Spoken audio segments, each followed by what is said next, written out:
देखिए question number लिखा हुआ है, a particle moves from position 3i cap plus 2j cap minus 6k cap to 14i cap plus 13j cap plus 9k cap. एक particle था, उसका initial position vector दिया हुआ है आपको, मतलब वो इनिशियली जिस पोजीशन पे था, तो इनिशियल पोजीशन वेक्टर दिया हुआ है आपको 3i cap plus 2j cap minus 6k cap, और इसका जो फाइनल पोजीशन वेक्टर दिया हुआ है वो दिया हुआ है final position vector 14i cap plus 13j cap plus 9k cap. ये फाइनल पोजीशन वेक्टर दिया हुआ है, राइट।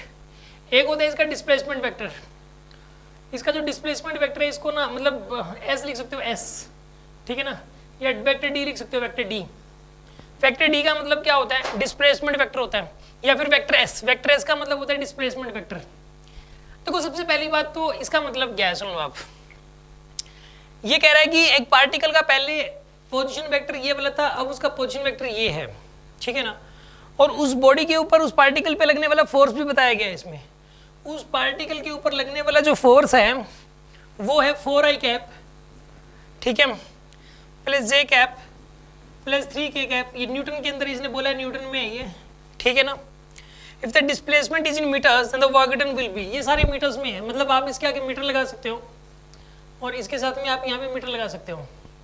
वर्क डन पूछा है, ठीक है ना, फाइंड वर्क डन, वर्क किसने पूछा है, ठीक है ना। अभी आप इस क्वेश्चन से अनकंफर्ट हो गए आप, ठीक है ना, अभी आपको थोड़ा सा अजीब सा लग रहा होगा, बट अभी थोड़ी देर में आपको ये क्वेश्चन बहुत इजी लगेगा और इससे मैच करते हुए जो क्वेश्चन है वो आपसे हो जाएंगे, ठीक है ना। सबसे पहले तो मैं आपको इस क्वेश्चन की लैंग्वेज ही समझाता हूँ। इस क्वेश्चन की जो लैंग्वेज है वो क्या कह रहा है, क्या कहना चाह रहा है, ठीक है।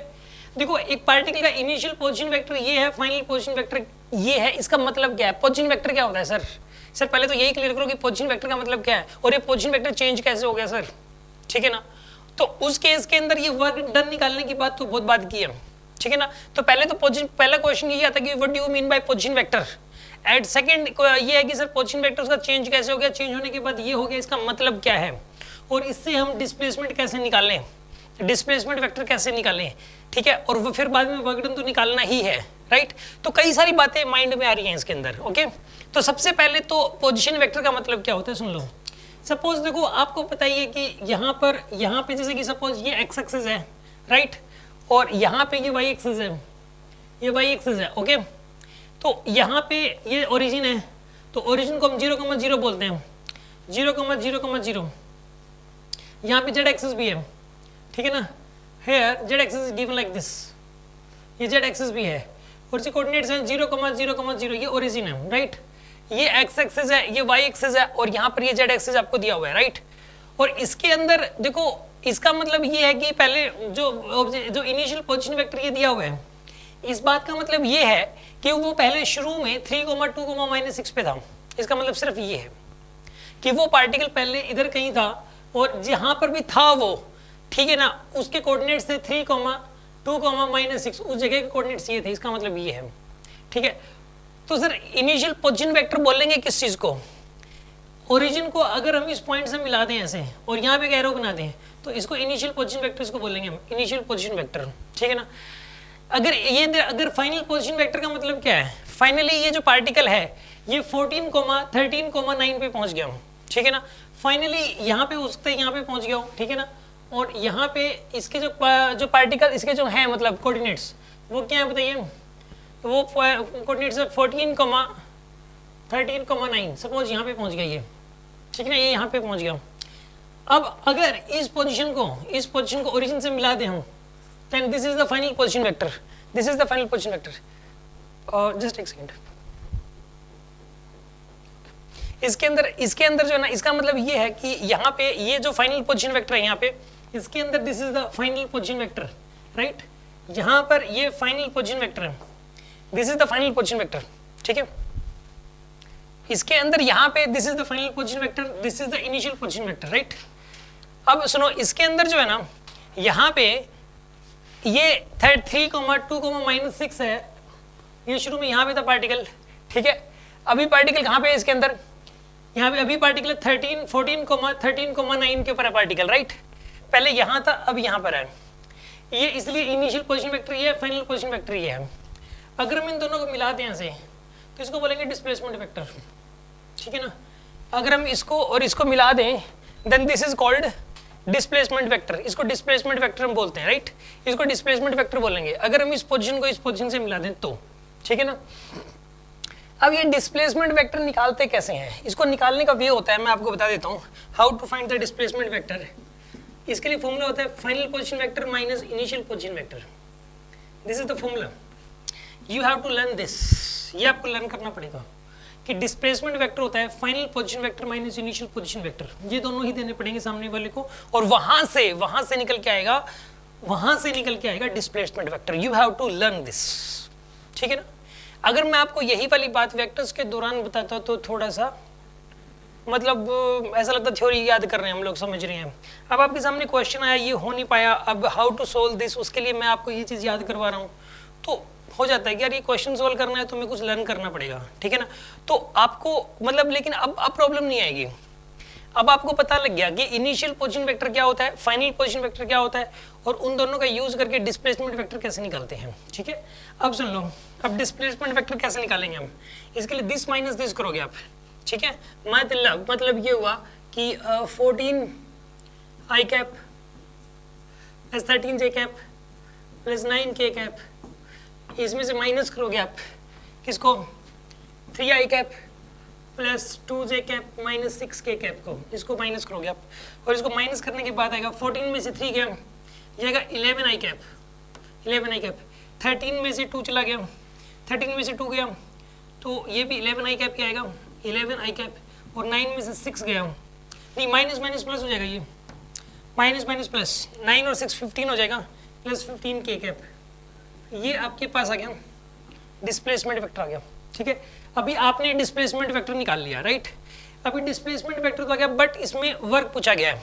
सबसे पहले तो ये बताइए, अगर आप में से किसी को प्रॉब्लम इसके अंदर है, अगर प्रॉब्लम नहीं है तो अगर यहाँ तक समझ आ गया तो आपको डन बोलना है, ठीक है जी, आपको डन बोलना है।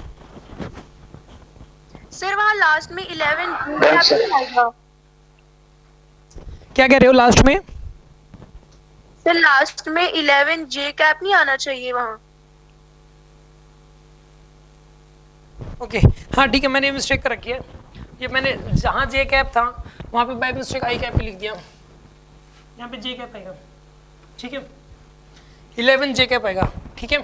यस, इसके अलावा किसी और को कोई प्रॉब्लम हो, किसी को कुछ पूछना हो, अगर समझ में आ गया तो डन बोल दो। Done sir. Good good. अब सुनो, अभी हम स्टार्ट करते हैं आगे। आपके पास डिस्प्लेसमेंट वेक्टर आ गया, फोर्स वेक्टर आपको पता है। Now you have to find the work, how to find the work here. Work को निकालने के लिए हम लोग यूज करेंगे, देखो वर्क होता है, ये आपको आगे ये भी नहीं पता होगा अभी, तो ये ना आगे समझ में आएगा, F डॉट डी को बोलते हैं वर्क। ये एक रिजल्ट होता है, ये आपको लर्न करना पड़ता है कि work is always equal to F dot D. Force और डिस्प्लेसमेंट के डॉट प्रोडक्ट को वर्क बोला जाता है, ठीक है ना।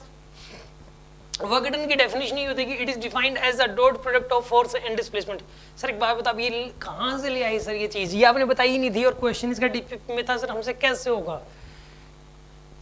11th में स्टार्टिंग में यही प्रॉब्लम आती है, मैं बता दे रहा हूँ आपको, ठीक है ना।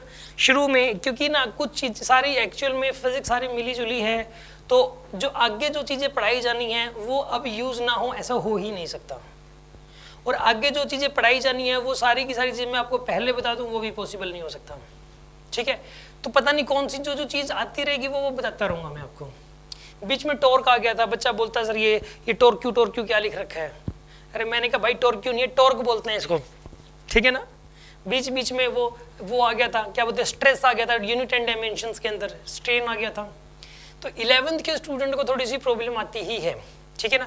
बट आपको बाद में पता लगेगा, जो स्टूडेंट 11th में उसको 1 साल बाद पता लगता है कि ये वाली बात तो मोस्ट कॉमन है कि work done is equals to F dot D, और हर बच्चे को पता है, ठीक है। और आपके पास सामने कम से कम भी 50 बार आ चुकी होगी 1 साल के अंदर, और जो चीज़ 50 बार सामने आ चुकी है वो चीज़ तो ऐसे टिप्स पे हो जाती है, वो जनरल बातें लगने लगती हैं बिल्कुल ही। Work done is always equals to F dot D, force और डिस्प्लेसमेंट के डॉट प्रोडक्ट को बोलते हैं। तो सर हमें डिटेल भी तो पता होनी चाहिए ना सर, हमें समझ में भी तो आना चाहिए ना गहराई से कि इसका ये क्यों आया, कैसे आया, कहाँ से क्या चीज़ है, इसके ऊपर क्वेश्चंस कैसे आएंगे पेपर में। ये आगे आएगा वर्क वाला चैप्टर एक, उस वर्क वाले चैप्टर में डिटेल में है, ठीक है ना। तो अभी आपको लर्न करना है ये वाली बात कि work done is equals to F dot D, और वर्क डन की डेफिनेशन भी यही होती है कि it is defined as the dot product of force vector and displacement vector. इसकी डेफिनेशन भी यही है, it is defined as the dot product of force vector and the displacement vector. इन दोनों की डॉट प्रोडक्ट को ही हम लोग वर्क बोलते हैं, ठीक है। अब सुन लो, इनकी डॉट प्रोडक्ट करनी है आपको, इन दोनों की। देखो यहाँ पे जो फोर्स वेक्टर आपके पास फोर्स वेक्टर दिया हुआ है, दिस वन, ये फोर्स वेक्टर दिया हुआ है आपको 4i cap plus j cap plus 3k cap, और जो डिस्प्लेसमेंट वेक्टर आपको दिया हुआ है ये दिया हुआ है this one 11i cap plus 11j cap plus 15k cap. और इनकी डॉट प्रोडक्ट निकालनी है वर्क निकालने के लिए। इनकी डॉट प्रोडक्ट के लिए देखो, इसको भी इनको मल्टीप्लाई करेंगे आप, मैंने इसका तरीका तो आपको बताया था, a1 a2 plus b1 b2 plus c1 c2, इनको मल्टीप्लाई करोगे प्लस इनको मल्टीप्लाई करोगे प्लस इनको मल्टीप्लाई करोगे, इनका मल्टीप्लिकेशन आएगा 44, इनका आएगा 11 और इनका आएगा 45। और अब इन सबको ऐड कर दो, इन सबको ऐड करोगे तो 100 आंसर आएगा। तो वर्क डन इज 100, ठीक है ना, वर्क डन इज 100 जूल, ठीक है ना, work done is 100 joule. Sir आपने जूल क्यों लगा दिया? सुन लो आप, अगर फोर्स न्यूटन में दे रखा हो, फोर्स की एसआई यूनिट न्यूटन होती है, डिस्प्लेसमेंट की एसआई यूनिट डिस्प्लेसमेंट की यूनिट मीटर होती है, तो दोनों एसआई में पुट की है, तो वर्क की भी एसआई यूनिट निकल के आएगी जूल, वर्क की भी एसआई यूनिट जूल ही होती है, ठीक है ना। वर्क की एसआई यूनिट जूल होती है, तो जूल में आप आंसर दे सकते हो, ठीक है ना। इसने बोला है साफ साफ, इसने इस क्वेश्चन में मेंशन किया है कि फोर्स तो न्यूटन में है और डिस्प्लेसमेंट ये सारे मीटर में दे रखे हैं आपको, तो इसका मतलब ये हुआ कि एसआई के अंदर ही लेके चलना चाह रहा है सामने वाला, तो हमारा आंसर जो है वो भी एसआई के अंदर ही आएगा, जूल में ही निकल के आएगा। अगली बात, डॉट प्रोडक्ट्स एक स्केलर क्वांटिटी, आपको मैंने शुरू में बताया था कि एक स्केलर क्वांटिटी है, मतलब इसकी कोई डायरेक्शन नहीं होती, वर्क हैव नो डायरेक्शन, इसकी कोई डायरेक्शन नहीं होती। अगर मैं आपसे ये पूछ लूं कि इसमें ना वर्क की 100 जूल किस डायरेक्शन में है, तो आप कहेंगे सर क्वेश्चन ही बकवास है, क्योंकि work is a scalar quantity and direction can not be find, ठीक है ना, इसके अंदर इसकी डायरेक्शन नहीं फाइंड आउट की जा सकती, राइट। आपको बात समझ में आ गई होगी। अगर आप में से किसी को कोई डाउट है इस बारे में तो आप डाउट पूछ सकते हो। यस, कोई डाउट किसी को?